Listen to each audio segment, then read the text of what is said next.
It was drizzling out, but it didn't stop me from taking the 3 babies that I have, my 2 dogs and Ariabella, to the dog park. She loves it. She runs around, chases after dogs.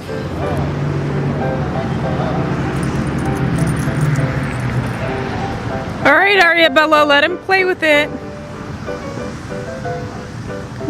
Oops.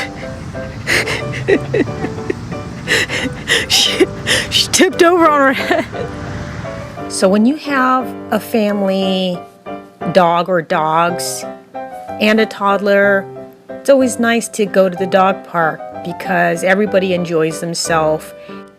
It helps put my daughter to sleep by the time we got home.